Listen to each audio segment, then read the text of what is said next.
இந்த இந்தியாவில் இந்த வெஸ்ட் பெங்காலில் இருக்கிறவங்க ஏன் இந்த பெங்காலி மாதிரி இருக்காங்க, அதாவது பங்களாதேஷில் உள்ளவங்க மாதிரி இருக்காங்கன்னு போட்டுட்டு அதுலேயே அப்படியே பிஸ்னஸ் இந்த மாதிரியும் கூட வாழ்கிறாங்களே.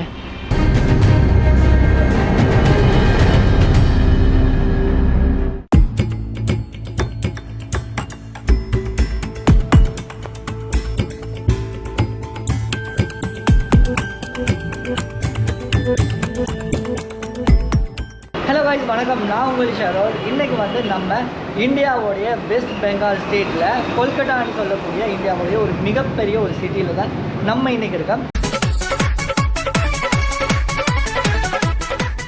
ஸோ இந்த கொல்கட்டாவில் நிறைய விஷயங்கள் நம்ம எக்ஸ்ப்ளோர் பண்ண போகிறோம். ஸோ அதுக்கு முன்னாடி நான் இந்த கண்ட்ரிக்கு திருப்பி வருவேனான்னு சொல்லி சத்தியமாக நினச்சி கூட பார்க்கல. ஏன்னா நான் வந்து பாகிஸ்தான் வந்து 2 தடவை போனதால் அந்த அளவுக்கு எனக்கு கொஷன் பண்ணி இப்போ மேக்ஸிமம் இந்த யூடியூப்னு சொல்கிற ஒரு காரணத்தினால தான் என்னை வந்து இந்தியா உள்ளுக்கே எலோவ் பண்ணியிருக்காங்க. ஸோ இப்படி ஏதோ ஒரு தப்பு இது பண்ணி நம்ம உள்ளுக்கு வந்தாச்சு. ஸோ இன்றைக்கி வந்து நம்ம இந்த வெஸ்ட் பெங்காலில் இருக்கக்கூடிய இந்த கொல்கட்டாவை வந்து எக்ஸ்ப்ளோர் பண்ணி பார்க்க போகிறோம். ஸோ அதுக்கு முன்னாடி இன்றைக்கி ஃபர்ஸ்ட் டேனால் இங்கே வந்து நான் கேஷ் வந்து சேஞ்ச் பண்ணிக்கல, டாலர்ஸ் தான் கையில் இருக்குது. டாலர்ஸாக போயிட்டு அப்படியே வந்து கேஷை சேஞ்ச் பண்ணி அடுத்தடுத்த விஷயங்களை பார்ப்போம். ஸோ நம்ம சேனலுக்கு பார்த்தா புதுசாக வரீங்க, மறக்காம லைக் கமெண்ட் பண்ணி சப்ஸ்கிரைப் பண்ணுங்கள். வாங்க வீடியோவில் போகலாம். ஸோ நான் ஆக்சுவலாக நான் ஸ்டே பண்ணிருக்க ஹாஸ்டல் வந்து கொல்கட்டாவில் வந்து சிட்டி சென்ட்ரல் ஹாஸ்டல்னு சொல்லி இந்த ஒரு ஹாஸ்டல் தான். நல்லா இருக்குது. ஒரு நாளைக்கு வந்து 600 ரூபா இந்தியன் ருபீஸில் வருது. அது 4 பெருக்கினீங்கன்னு சொன்னால் ஸ்ரீலங்கன் ருபீஸ் வரும். ஸோ 6 4 24 2400 மாதிரி வருது. ஸோ இங்கேருந்து நம்ம என்ன பண்ண போகிறோம், பார்க் ஸ்ட்ரீட்னு சொல்லி ஒரு ஸ்ட்ரீட் இருக்கான். ஸோ அந்த ஸ்ட்ரீட்டுக்கு போனோம்னு சொன்னால் ஏகப்பட்ட கடையில் இருக்கும். சிம் எடுத்துக்கலாம், அதே மாதிரி நம்ம கரன்சி மாற்றிக்கலாம், இந்த மாதிரி எல்லா விஷயங்களுமே பண்ணிக்கலாம். ஸோ இப்போக்கி என் கையில் காசு இல்லாதால் இங்கே வந்து ஊபர், அதே மாதிரி ஓலா, ரேப்பிடோ இந்த மாதிரி டேக்ஸி ஆப் எல்லாம் யூஸ் பண்ணுறாங்க. ஸோ நான் இப்போ இந்த கார்டை வந்து லிங்க் பண்ணி வச்சுருக்கிறதால ஊபர்லேருந்து பைக் டேக்ஸி ஒன்று போட்டுட்டு நம்ம அந்த பார்க் ஸ்ட்ரீட்டுக்கு போயிட்டு காசையும் மாற்றிட்டு அதுக்கு பிறகு சிம்மையும் எடுத்துட்டோம்னா அடுத்தடுத்த விஷயங்கள் எல்லாமே ஈஸியாக இருக்கும். ஸோ அதோட வந்து நிறைய இன்ட்ரெஸ்டிங்கான விஷயம் இந்த கொல்கட்டாவில் அவ்வளோ இன்ட்ரெஸ்டிங்கான விஷயம் இருக்குது. எல்லாத்தையுமே பிரித்து மேய்ஞ்சிடும். ஃபஸ்ட்டுக்கு வந்து ஊபர் போடுவோம்னு நினச்சேன். பட் ஊபர் போடுறதை விட இங்கே நடந்தே போனால் சில விஷயங்களை பார்க்கலாம். இந்த சிட்டியில் வந்து நிறையவே பழமையான நிறைய விஷயங்கள் பார்த்துக்கலாம். அதாவது சென்னையில் அந்த மாதிரி இல்லாத, அடுத்த ஸ்டேட்ஸில் வந்து இல்லாத நிறைய வித்தியாசமான புது வகையான நிறைய விஷயங்களை பார்க்கலாம். ஸோ நடந்து போனால் ஹோப்ஃபுல்லி அந்த ஒரு விஷயத்தை எனக்கு பார்க்கக்கூடிய மாதிரி இருக்கும். அந்த மாதிரி தான் நினைக்கிறேன், தெரியல, பார்ப்போம். இங்கேருந்து அந்த பார்க் ஸ்ட்ரீட்டுக்கு வந்து 3.6 கிலோமீட்டர்ஸ் காமிக்குது. ஏதோ நடந்து போயிடுவோம் அப்படியே. இந்த கொல்கட்டா பொறுத்த அளவுக்கு இங்கே இந்தியாவில் வந்து ஏகப்பட்ட லாங்குவேஜஸ் இருக்குது. ஸோ அதுலேயுமே ஒவ்வொரு அந்த இவங்களோட ஸ்டேட்டை பொறுத்து, ஒவ்வொரு டிஸ்ட்ரிக்டை பொறுத்து, ஸ்டேட் உள்ளுக்குமே 1000 டிஸ்ட்ரிக்ட்கள் இருக்குது, நிறைய டிஸ்ட்ரிக்ட் இருக்குது. ஸோ இவங்களோட ஒவ்வொரு டிஸ்ட்ரிக்டை பொறுத்துமே ஒவ்வொரு லாங்குவேஜ் பேசுகிறாங்க. ஸோ இந்த கொல்கட்டாவில் பார்த்திங்கன்னா இவங்க வந்து மெயினான ஒரு லாங்குவேஜாக இங்கே வந்து பெங்காலி பாஷை வந்து பேசுகிறாங்க. ஸோ இங்கே பார்த்திங்கன்னா ஹிந்துஸ் தான் இருக்காங்க. இந்து மக்களாக இருந்தாலுமே பெங்காலி பேசக்கூடிய இந்து மக்கள் தான் இந்த ஒரு இடத்துல வாழ்ந்துட்டு இருக்காங்க. ஸோ அவங்களோட லைஃப் ஸ்டைல் எப்படி இருக்குது, என்ன மாதிரின்னு சொல்லி ஈச் அண்ட் எவ்ரி திங் போயிட்டு உள்ளுக்கே பூந்து ஆராய்ஞ்சிடுவோம். ஹோப்ஃபுல்லி தனியாக ட்ராவல் பண்ணுறேன், அதால் எதுவுமே நடக்காது, இது வரைக்கும் நடக்கலை, பார்ப்போம். நம்ம அந்த படத்துலலாம் பார்க்குற அந்த மஞ்சள் கலர் டேக்ஸி இருக்குது தானே, இந்த டேக்ஸி வந்து ஏகப்பட்ட டேக்ஸி வந்து இங்கே ஓடும். இங்கே பார்த்தீங்களா, மஞ்சள் கலர் டேக்ஸி, பழைய அந்த பஸ்ஸு. இந்த ஒரு லைஃப் ஸ்டைல் வந்து எக்கச்சக்கமான லைஃப் ஸ்டைல். அதாவது பண்டைய காலத்தில் மக்கள் வந்து எந்த மாதிரி ஒரு இதில் வாழ்ந்தாங்களோ, ஸோ அந்த ஒரு லைஃப் ஸ்டைலில் இன்னமுமே இங்கே காட்டக்கூடிய நிறைய விஷயங்கள் இருக்குது. இந்தியாவுடைய ஏகப்பட்ட பழமையான விஷயங்கள் வந்து மாறாமல் நிறைய விஷயங்கள், 1 2 இல்லை, நிறைய விஷயங்களை வந்து ஸ்டில் வரைக்குமே அதை நடைமுறையில் வச்சுருக்கக்கூடிய ஒரே ஒரு சிட்டி வந்து இந்த கொல்கட்டா தான். இந்த மாதிரி ஆக்களை வந்து இப்படி கையாலேயே வந்து தள்ளிட்டு போவாங்க. அதாவது நம்ம பின்னுக்கு உட்காந்துக்கலாம், ஸோ அவங்க வந்து கையால் வச்சு அந்த மாதிரி தள்ளிட்டு போவாங்க. ஃபர்ஸ்ட் இம்ப்ரெஷன் சொல்லக்கல கொஞ்சம் வித்தியாசமாக இருக்கும். அதனால தான் நான் வந்து இப்போ கூட நடந்து இங்கே என்னென்ன விஷயங்கள் இருக்குது அப்படின்ட்டு பார்த்துக்குவோம். ஸோ ஒன்ஸ் வந்து பழக்கப்பட்டுட்டோம்னா அடுத்தடுத்த பிளேஸஸுக்கு போகல நமக்கு ஓகே இந்த மாதிரி ஒரு விஷயம் தான் இருக்குது அப்படின்னு சொல்லி நமக்கு எல்லாமே பழகிடும். போவோம். தொடர்ந்து அடுத்தடுத்த நாடுகள் வந்து ட்ராவல் பண்ணாமல் இந்தியாவுக்கு மட்டுமே ஒவ்வொரு ஸ்டேட்டுக்கு போகலையே ஆயிரக்கணக்கான மக்கள், அந்த அளவுக்கு வித்தியாசமான இதுகளை பார்க்கலாம். ஸோ நான் இதுக்கு முன்னாடி வந்து இந்தியாவில் பஞ்சாபுக்கு போயிருந்தேன். ஸோ அவங்க பஞ்சாபில் இருந்த மக்களுக்கும் இப்போ வந்து இங்கே கொல்கட்டாவில் இருக்கிற மக்களுக்குமே ரொம்ப வித்தியாசம். ஸோ இந்த கொல்கட்டாவில் இருக்கிற மக்கள் பார்த்தீங்கன்னா அச்சு அசல் வந்து இந்த பங்களாதேஷ் இருக்கு இல்லையா, ஸோ அந்த பங்களாதேஷில் இருக்கிற மக்கள் மாதிரி தான் இருப்பாங்க. ரோட் நடுவில் வந்து இந்த மாதிரி ட்ரம் போகும்னு சொன்னேன் தானே, ஸோ இந்த ட்ரம் வந்து இங்கே பாருங்கள் இந்த சைடில் வந்து போயிட்டு இருக்கு.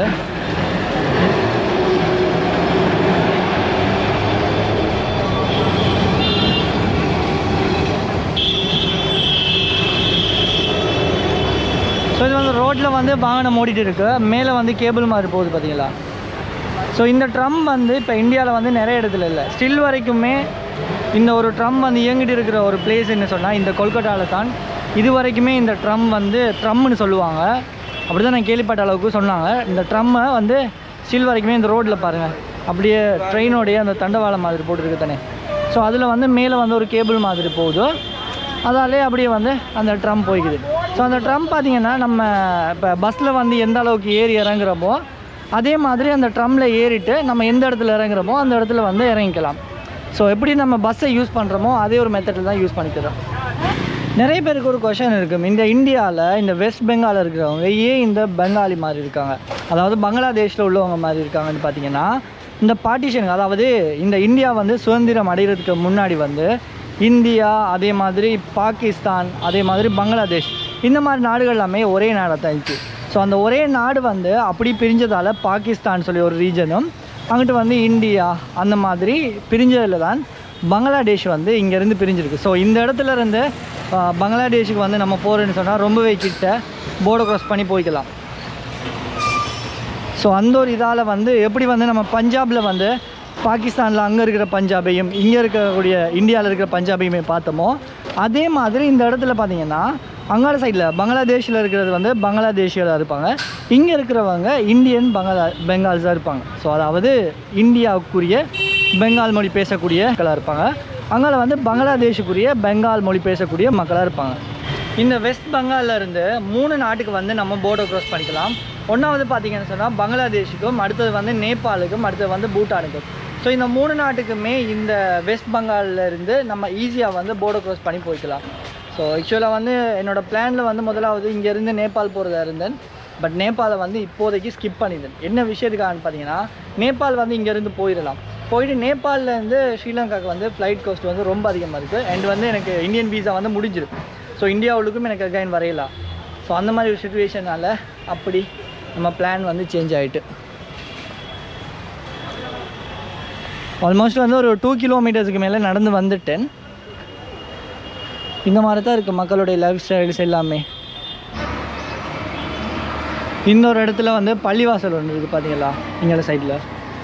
ஸோ அப்படியே இந்த இடத்துல பள்ளிவாசல் இருக்குது. எல்லாமே மிக்ஸ்டு கல்ச்சராக இருக்குது. புத்திசத்தை தவிர அடுத்த எல்லாமே இருக்கும். புத்திசத்தை தவிர கிறிஸ்டியானிட்டி இருக்குது, அதே மாதிரி ஹிந்துவிசம் இருக்குது, அதோட முஸ்லீம்ஸ் இருக்குது. ஸோ இன்னொரு 3 மதத்தையுமே இங்கே பார்க்கக்கூடிய மாதிரி இருந்துச்சு. பார்ப்போம், யாரோட சரி பேச கிடைச்சா பேசுவோம், யாரோட பேசுகிறேன்டே விளங்குது இல்லை. இங்கே எல்லாமே வித்தியாசமாக இருக்குது, யோசிக்கிற ஒரு தடவைக்கு.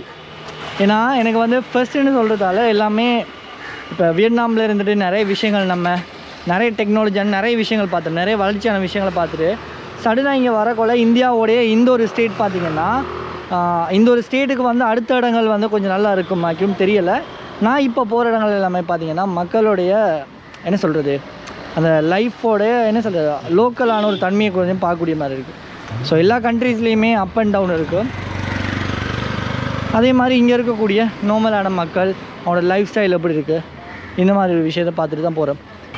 ரோடுக்கு சைட்லேயே வந்து ஒரு சின்னதாக அந்த மாதிரி குடில் மாதிரி அமைச்சிட்டு இங்கே இருக்கக்கூடிய மக்கள் வந்து அதாவது லோக்கல்ஸ் வந்து இப்படியே ஒரு சைடில் குடியில் போட்டுட்டு அதுலேயே அப்படியே பிஸ்னஸ் இந்த மாதிரியும் கூட வாழ்கிறாங்களே.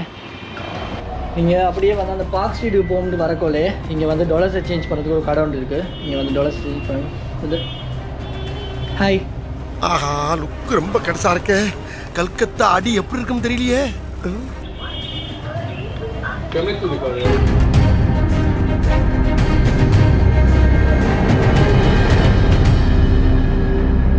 எந்த ஒரு சுச்சுவேஷன்லையுமே இந்தியாவில் இந்த மாதிரி இடங்களில் நீங்கள் காசு எக்ஸ்சேஞ்ச் பண்ணும்போதோ தெரியாமல் எக்ஸ்சேஞ்ச் பண்ணிடாதீங்க. பிகாஸ் வந்து இங்கே நிறைய இடத்துல வந்து எனக்கு ஃப்ரெண்ட் ஒன்றுக்கும் சம்பவம் ஆச்சு. நீங்கள் ஃபேக் கரன்சி கொடுத்து அந்த மாதிரி ஐஎன்ஆரில். ஸோ நமக்கு தெரியும் இல்லையா. ஸோ அந்த மாதிரி இந்த மாதிரி சின்ன சின்ன கடைகளுக்கு போகல மேக்ஸிமம் கேமரா அந்த மாதிரி யூஸ் பண்ணிக்காது. ஸோ அதனால் நான் வந்து ஃபஸ்ட்டு கேட்டுட்டு அப்போ கேமரா எடுத்து யூஸ் பண்ணணும்னு சொல்லிட்டு கேமரா யூஸ் பண்ணேன். கேமரா யூஸ் பண்ணுறேன் அப்படின்றாரு. நீங்கள் பார்த்துருப்பீங்க அதை. நான் அப்போ கேமரா என் சேஃப்டிக்கு நான் யூஸ் பண்ணுறேன், கரன்சி சேஞ்ச் பண்ணுறேன், ஸோ வாட் அப்படின்னு கேட்டேன். அதுக்கு இல்லை கேமரா ஆஃப் பண்ணுன்னு சொன்னார். சரி பரவாயில்ல ஆஃப் பண்ணிவிட்டேன். பண்ணதுக்கு பிறகு காசு தாண்டினாரு. நான் சொன்னேன் கேமரா ஆஃப் பண்ண பிறகு காசு கேட்டேன், நான் எனக்கு தரேன், எனக்கு சேஞ்ச் பண்ண தேவையில்லைன்னு சொல்லிட்டு வந்துட்டேன். ஸோ அந்த மேக்ஸிமம் அந்த பார்க் ஸ்ட்ரீட்டுக்கே போயிட்டு பார்ப்போம். ஹோப்ஃபுல்லி அதில் ட்ரஸ்ட்ஃபுல்லான ஆட்கள் இருப்பாங்க. ஸோ இந்த மாதிரி நீங்கள் கரன்சி சேஞ்ச் பண்ணும்போது அந்த ஒரு விஷயத்தை வந்து கண்டிப்பாக நீங்கள் இந்தியாவில் கவனத்தில் வச்சுக்கோங்க. ஸோ தெரிஞ்ச இடத்துகளில் பண்ணுறவங்கக்கெல்லாம் ஓகே. ஆனால் இந்த மாதிரி வெஸ்ட் பெங்காலாக இருக்கட்டும், மும்பையாக இருக்கட்டும், தெரியாத இடத்துல போயிட்டு மாற்றும் போது நிறைய ஸ்கேம் ஆகிறதுக்கான சான்சஸ் இருக்குது. கண்டிப்பாக அந்த ஒரு விஷயத்தை நீங்கள் ட்ராவல் பண்ணக்குள்ள கண்டிப்பாக அதை வந்து நீங்கள் தெரிஞ்சுக்கணும். ஆக்சுவலாக கரன்சியை வந்து இன்னொரு இடத்துல வந்து எக்ஸ்சேஞ்ச் பண்ணிவிட்டு வந்துட்டேன். வந்ததுக்கு பிறகு பார்த்தீங்கன்னா இந்த இடத்துல வந்து 5G ப்ளஸ்ன்னு சொல்லி ஏர்டெல் சிம் கொடுக்குறாங்க. ஸோ வெறும் 350 ரூபா தான். நம்ம காசுக்கு வந்து பார்த்தீங்கன்னா 1000 ரூபா 1500 போகும். ஸோ பரவாயில்ல, இது எடுத்துக்கோ. Which one brother you taking? வோடாஃபோனோ? வோடாஃபோன். ஓகே. ஸோ இது வந்து ஒரு நாளைக்கு வந்து 1.5 GB வந்துடுமா. அது இல்லாமல் நம்ம 28 நாளைக்கு வந்து யூஸ் பண்ணிக்கலாம். ஸோ இதையே நம்ம எடுத்துக்குவோம். ஓகே. புது சிம்முன்னு சொல்லி வோடாஃபோன் ஐடியான்னு ஒன்று காட்டுறாரு. எல்லாமே 5G தான். இங்கே வந்து 5G ஒர்க் ஆகும். So I choose so Airtel widely use people right. So நம்ம அதே எடுத்துக்குவோம். ஸோ சிம்மையும் எடுத்தாச்சு, இப்போ காசையும் மாற்றியாச்சு. இப்போ அடுத்தது வந்து பார்க் ஸ்ட்ரீட்டையும் போய்ட்டு அப்படியே சுற்றி பார்த்துட்டு இங்கே இருக்கக்கூடிய அடுத்தடுத்த விஷயங்களை வந்து பார்ப்போம். சிம் எடுத்துகிட்டு வரக்குள்ள இங்கே முன்னுக்கு வந்து டெக்கத்தலான்னு சொல்லி ஒரு ஷாப் இருக்குது. இது வந்து நிறைய பேருக்கு தெரிஞ்சிருக்குன்னு நினைக்கிறேன், ட்ராவலர்ஸுக்கு நிறைய பேருக்கு தெரியும். ஸோ இங்கே வந்து ட்ராவல் ரிலேட்டடான பொருட்களை வந்து சீப் அண்ட் பெஸ்ட்டான ப்ரைஸில் எடுக்கலாம். ஸோ அதுக்காகத்தான் நம்ம வந்து இந்த இடத்துல ஏதாச்சும் நமக்கு செட் ஆகுமான்னு பார்த்துட்டு எடுத்துகிட்டு போவோம். இங்கே பார்த்தீங்களா, இது எல்லாமே வெயிட்லெஸ் டிஷர்ட்ஸ். ட்ராவலிங்க்கு எல்லாமே செம்மையாக இருக்கும்.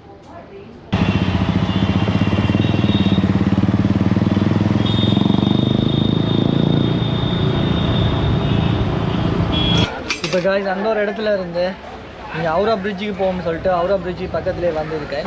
ஸோ இது வந்து பார்த்தீங்கன்னா ஃபுல்லாகவே இங்கே வந்து மக்கள் வந்து ஒர்க் பண்ணிட்டு ஒரு மார்க்கெட் ஏரியா மாதிரி தான் இருக்குது. ஹலோ ஐயா இருக்காரு. Hello, you can speak Tamil? Tamil ஐயா யோசிக்கிறேன். 1 டீ ஓகே. இந்த ஏரியா ஃபுல்லாகவே பார்த்தீங்கன்னா இந்த மாதிரி தான் இருக்குது. ஸோ அந்த மார்க்கெட் அந்த சம்மந்தமாக இருக்கிற யோசித்தேன். பட் பார்த்தீங்கன்னா அந்த கொல்கட்டாவில் வந்து நிறைய இடங்கள் பார்த்தீங்கன்னா இந்த மாதிரி தான் இருக்கும். ஸோ அது ஏன் இந்த மாதிரி இருக்குது, நான் ஃபஸ்ட்டு நினச்சேன் ஓகே ஒரு உள்ளுக்கு இருக்கிற தலை அப்படி இருக்குதுன்னு பார்த்தா இல்லை, வெளியில் போனாலும் அந்த மாதிரி தான் இருக்குது. பிகாஸ் இங்கே பார்த்தீங்கன்னா மக்கள் வந்து ரொம்பவே அதிகம். ஸோ அதால் வந்து இவங்க வந்து ஒரு கட்டுப்பாட்டு கீழே வந்து கொண்டு வந்துக்கலாம் வந்து. ஆனால் அடுத்த இதுவில் கம்பேர் பண்ணக்குள்ள இந்த வெஸ்ட் பெங்காலில் இந்த கொல்கட்டா வந்து அவ்வளோ இதாக இருக்குது. சரி, வடிவேல் வந்து அந்த ஆதவம் படத்தில் ஹவுரா பிரிட்ஜ் பக்கத்தில் அந்த தூது குடிச்சிட்டு மயங்க வந்தனே. சாயாவா சொன்னீங்க? ஆமா. எவ்வளவுப்பா? காசு நான் கொடுக்குறேன். அப்படின்னா மசாலா பால் சொல்லுங்க. ஓ அப்படியா? दो जिगरी दंदा दूध. ஜெகர்தண்டா தூதுன்னா? दूधना பால். ஜிகிரி தந்தா दूधனா மசாலா பால்னு அர்த்தம். அப்படின்னா நான் கேட்டதானே சொல்லிருக்கீங்க. ஆமா, உங்களுக்கு பிடிச்ச தான சொல்ல முடியும். ஜிகிரி தந்தா தூத் கொடுப்பா. இதானா அது? என்னய்யா ஒரே கல்பல முடிச்சிட்ட? அது ஒண்ணும் இல்லங்க, கொஞ்சம் தூக்கலா இருந்துச்சா, வாயில வச்சவன சர்றன்னு போய் சொல்ல. சரி இன்னொன்னு போடுப்பா. ஸோ அதே மாதிரி ஒரு இந்த மாதிரி ஒரு மண்ணால் அந்த களிமண்ணால் செஞ்ச ஒரு இதில் தான் இந்த மாதிரி டூட் கொடுக்குறாங்க. குடிச்சு பார்க்க எப்படி இருக்குங்க. நல்லா தான் இருக்குது, டேஸ்ட் குட். இது என்னென்னு பார்த்தீங்கன்னா நம்ம வந்து குடிக்கிற டீ தான். அந்த டீயை வந்து இந்த மாதிரி களிமண்ணால் செஞ்சு சின்ன ஒரு சட்டியில் மாதிரி கொடுக்காங்க. நல்லா இருக்கு. இங்கே நிறைய பேர் வந்து இதை தான் குடிக்கிறாங்க. அங்கிள் மிச்சமே யோசிக்கிறாரு என்னடா செய்யறான்னு சொல்லிட்டு. லுக் ரொம்ப கடைசா இருக்கே. கல்கத்தா அடி எப்படி இருக்குன்னு தெரியலையே. அந்த ஒரு கப்புக்கு வந்து 10 ரூபா எடுக்கிறாங்க இவங்களோட இந்தியன் ருப்பீஸில். நம்ம ஸ்ரீலங்கன் ருப்பீஸில் வந்து 40 ரூபா வருது. ஸோ இன்னொரு கப் எடுத்து குடிச்சிருவோம். அவர்கிட்ட மாத்திரத்துக்கு சல்லி இல்லை. கேவரா கேவரா ஐயா, கேவரா எங்கேயா இருக்கு? கேவரா எங்க பாருக்கு? கேவரா எங்கேயா இருக்கு சொல்லுங்க. கேவரா எங்கடா சுத்தி விட்டது? டாய் எருமை மாதிரி இடிச்சு கண்டுக்கிறாம போற மாதிரி போறோம். கேவரா ஐயா, கேவரா எங்கேயா இருக்கு? கேவரா எங்க பாருக்கு? ஃபைனலாக வந்து நம்ம ஹவுரா பிரிட்ஜுக்கு வந்தாச்சு. ஸோ இந்த இடத்துல பார்த்துருப்பீங்க, நீங்கள் அந்த வடிவேல படத்தில் பார்க்கும்போது ஹாய் பார்த்துருப்பீங்க. இந்த ஒரு இடத்துல தான் வந்து வடிவேல் வந்து ஹவுரா பிரிட்ஜ் எங்கே இருக்குது, ஹவுரா பிரிட்ஜ் எங்கே இருக்குன்னு சொல்லி இந்த இடத்துல பார்த்துட்டு போவார். ஸோ அந்த டைமில் அந்த யார் சொல்லு சூர்யாவோட இருக்கிறவன் வந்து பார்த்துட்டு இந்த இடத்துல இருப்பான். ஸோ உண்மைக்குமே நேரில் பார்க்கல ஒரு மாதிரியாக வித்தியாசமாக இருக்குது. இது பார்த்தீங்களா? ஸோ இந்த பாலம் பார்த்தீங்கன்னா இங்கே வந்து பிரிட்டிஷ் வந்து ஆட்சி பண்ணியிருக்காங்க, அதே மாதிரி முகலாயவர்கள், அதே மாதிரி ஃப்ரெஞ்சு, இந்த மாதிரி ஏகப்பட்ட ஆட்சி முறை வந்து இங்கே நடந்திருக்கு. அதாவது இந்தியா வந்து சுதந்திரம் அடையிறதுக்கு முன்னால். ஸோ அந்த டைமில் ஃப்ரெஞ்சு பிரிட்டிஷால் கட்டப்பட்ட ஒரு பிரிட்ஜ் அண்ட் இந்த ஹவுரா பிரிட்ஜ். நீங்கள் இந்த பார்க்குற அந்த ஹவுரா பிரிட்ஜை பொறுத்த அளவுக்கு ஏகப்பட்ட நிறைய விஷயங்கள் இருக்குது. ஸோ அந்த விஷயங்கள் வந்து உங்களோட அப்படியே அந்த ஹவுரா பிரிட்ஜை காமிச்சிட்டு நான் உங்களுக்கு ஷேர் பண்ணுறேன். ஸோ அந்த பிரிட்ஜ் பார்த்திங்கன்னா இங்கே வந்து முதல்ல வந்து பிரித்தானியர்கள் ஆட்சி பண்ணாங்க. ஸோ அந்த ஒரு டைமில் தான் இந்த பிரிட்ஜ் வந்து கட்டப்பட்டிருக்கு. ஃபர்ஸ்ட்டுக்கு வந்து அங்கால வந்து கொல்கட்டா, இங்கே வந்து ஹவுரா. ஸோ இந்த ரெண்டு நகரத்தையுமே இணைக்கிறதுக்கு வந்து நடுவில் வந்து ஆறு போகுது. ஸோ அந்த டைமில் மக்கள் என்ன பண்ணுறாங்க, நான் இங்கேருந்து அங்கே சைடு போகிறேன், அங்கேருந்து இங்கே சைடு வரேன். ஸோ அதுக்கு மக்கள் என்ன பண்ணுவாங்கன்னா போட் வந்து யூஸ் பண்ணிட்டாங்க. ஸோ அந்த போட் வந்து யூஸ் பண்ணதால் மக்களுடைய அந்த போக்குவரத்து எல்லாமே சிரமமாக இருக்குதுன்னு சொல்லிட்டு என்ன பண்ணாங்க, இந்த ஒரு தொங்கு பாலத்தை அமைக்கிறதுக்காக முடிவு பண்ணாங்க. ஸோ அந்த டைமில் நிறைய வந்து சவால்கள், நிறைய விஷயங்கள் இருந்துச்சு. ஸோ அந்த டைமில் பிரித்தானியா ஒரு மன்னன், பிரித்தானியா ஒரு ஆட்சியாளர், கவர்னராக இருந்த ஜூபிலின்னு சொல்கிறவர் தான் இந்த பாலத்தை வந்து முதல் அமைக்கிறதுக்காக பிளான் பண்ணி எல்லாமே பண்ணார். ஸோ அதன் காரணமாக இந்த பாலத்தோடைய ஆரம்ப பேர் பார்த்திங்கன்னா ஜூபிலி பிரிட்ஜுன்னு சொல்லி தான் அழைக்கப்பட்டுச்சு. ஸோ அதுக்கு பின்னால் இந்த பாலத்தை பொறுத்த அளவுக்கு ஏகப்பட்ட கட்டுக்கதைகளாக இருக்கட்டும், ஏகப்பட்ட விஷயங்கள் வந்துச்சு. ஸோ அது வந்து எனக்கு உண்மையாக இல்லையான்னு தெரியல, நான் வந்து நியூஸை பார்த்த அளவுக்கு சொல்கிறேன். ஸோ அதுக்கு பிறகு என்ன பண்ணாங்கன்னா இந்த பிரிட்ஜை வந்து ஃபுல்லாக கட்டு முடிக்கிறதுக்காக இந்த பிரிட்ஜை கட்டுவோம்னு சொல்லிட்டு பிளான் பண்ணிட்டாங்க. ஸோ பிளான் பண்ணிவிட்டு இந்த பிரித்தானிய அரசாங்கம் என்ன பண்ணிச்சுன்னு சொன்னால் ஏலம் விட்டாங்க. ஏலம் விட்ட டைமில் இந்த ஏலத்தை வந்து யார் நீங்கள் கான்ட்ராக்ட் எடுத்து கட்டித்தாரீங்க அப்படின்னு கொஷன் பண்ணுற டைமில் ஜெர்மன் அரசாங்கத்தில் இருந்த ஜெர்மன் கட்டுப்பாடு கீழே இருந்த ஒரு கம்பெனி உண்டு, நாங்கள் இதை வந்து குறைஞ்ச விலையில் கான்ட்ராக்டை நாங்கள் எடுக்கிறோம் அப்படின்னு சொல்லும் போது பிரித்தானிய அரசாங்கத்துக்கும் இந்த ஜெர்மனுக்கு வந்து அந்த டைமில் வந்து ஒத்து வராது. ஸோ அந்த காரணத்தில் என்ன பண்ணாங்கன்னா, இல்லை நீங்கள் தேவையில்லைன்னு சொல்லிட்டு இங்கே வந்து டாட்டா ஸ்டீல்னு சொல்லி ஒரு கம்பெனி இருந்துச்சு இங்கே இந்தியாவில். ஸோ அந்த கம்பெனிக்கு வந்து அப்படியே வந்து இதை பாரம் கொடுத்துட்டாங்க. அந்த டைமில் இதில் யூஸ் பண்ணப்பட்ட இரும்புகளை பாருங்கள், மெட்டல் எல்லாமே எத்தனையோ டொன் கணக்கில் வந்து மெட்டல் வந்து யூஸ் பண்ணி தான் இந்த ஒரு பிரிட்ஜை வந்து கட்டியிருக்காங்க. அந்த காரணத்தால் இந்த பிரிட்ஜை வந்து கடைசியாக வந்து கட்டி ஏதோ நிறைய சிக்கல் பிறகு கட்டி முடித்தாச்சு. கட்டி முடித்த டைமில் அங்கே சைடில் பார்த்திங்கன்னா இந்த ஹவுரா ஸ்டேஷன் வந்து ஆல்மோஸ்ட் வந்து கம்ப்ளீட் ஆகிட்டு, அதனால் இந்த பேர் வந்து நிறைய பேர்கள் மாற்றப்பட்டாலுமே இது வந்து பொதுவாக இப்போ வந்து மக்களாலயாக இருக்கட்டும், இல்லை கூகுளில் எல்லா இடத்துலையுமே இது வந்து ஹவுரா பிரிட்ஜுன்னு சொல்லித்தான் இப்போ அழைக்கப்படுது. ஸோ நிறைய வந்து சினிமாவில் எல்லாமே பார்த்துருப்பீங்க, இந்த கொல்கட்டான்னு சொன்னாலே வந்து எல்லாருக்குமே இந்த ஹவுரா பிரிட்ஜு தான் நினைவு வரும். ஸோ அந்த அளவுக்கு ஃபேமஸ் வாய்ந்த ஒரு பிரிட்ஜ் தான் இது. இந்த பிரிட்ஜு வந்து இவ்வளோ பெருசாக இருந்ததுக்கு இந்த பிரிட்ஜை வந்து கீழே வந்து தாங்கி பிடிக்கிறதுக்கு எந்த ஒரு தூணுமே இல்லை. இருந்தும் ஒரு நாளைக்கு பாருங்கள் லட்சக்கணக்கான வாகனம், லட்சக்கணக்கான மக்கள் அங்கிட்டு இருந்து இங்கே சைடும் இங்கே இந்த அங்கே சைடும் போயிட்டு இருக்காங்க. பட் இந்த பிரிட்ஜுக்கு எதுவுமே ஆகலை. ஆல்மோஸ்ட் வந்து 80 வருஷத்துக்கு மேலே ஆகிட்டு. ஸோ இது தான் இந்த பிரிட்ஜோடைய நிறைய ஸ்பெஷலான விஷயங்கள்னு சொல்கிறாங்க. அதுவும் இல்லாமல் எந்த ஒரு என்ன சொல்கிற ஆணி, எந்த ஒரு என்ன சொல்கிற நட்டுமே இந்த பிரிட்ஜில் வந்து யூஸ் பண்ணலை. அவங்க ஒரு வந்து ரிவட் பின்னு சொல்லி யூஸ் பண்ணுறாங்க. ரிவட் பின்னு சொல்கிறது ஒரு ரெண்டு இரும்பு இருக்குன்னா அந்த ரெண்டு இரும்பையும் வந்து ஜாயின் பண்ணுறதுக்கு வந்து ரிவட் பண்ணுவாங்க. ஸோ அந்த ஒரு ரிவட்டை வந்து யூஸ் பண்ணி தான் இந்த ஹவுரா பிரிட்ஜை வந்து ஃபுல்லாகவே கம்ப்ளீட் பண்ணியிருக்காங்க. ஸ்டில் வரைக்குமே எந்த அளவுக்கு பழமையாக இருக்குன்னு பாருங்கள். ஆனால் இருந்தாலும் நிறைய இடங்கள் வந்து இந்த மாதிரி துருப்பிடிக்குன்னு சொல்கிறாங்க தானே. இது என்ன விஷயம்னா, இங்கே இருக்கிற மக்கள் வந்து அந்த பான்ட்ரா அப்படி சாப்பிட்றது தானே. ஸோ அதெல்லாமே சாப்பிட்டுட்டு இந்த துப்பிட்டு அந்த சரியாக வந்து பராமரிக்காத காரணத்தால் இந்த பிரிட்ஜு வந்து நாளப்போக்கள் வந்து அப்படியே வந்து சேதம் அடைச்சிட்டு இங்கே உங்களுக்கு பார்த்தாலே விளங்கும். இங்கே பாருங்கள், இந்த இடமெல்லாமே அப்படியே துருப்பிடிச்சிருக்கு. ஸோ இந்த மாதிரி ஒரு சிச்சுவேஷனில் தான் இருக்குது.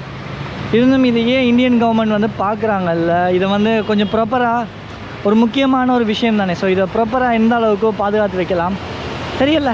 இது சம்மந்தமாக யாராச்சும் தெரிஞ்சவங்க இருந்தீங்கன்னா கீழே வந்து கமெண்ட் பண்ணுங்கள். ஸோ காய்ஸ், இதோட வந்து இந்த வீடியோ வந்து ஃபினிஷ் பண்ணிக்குவோம். ஹோப்ஃபுல்லி இந்த வீடியோ வந்து நான் கண்ணால் கூடி, அதாவது சின்ன வயசுலேருந்து யோசிச்சுட்டு இருந்தேன் இந்த பிரிட்ஜுக்கு வரணும்னு சொல்லி.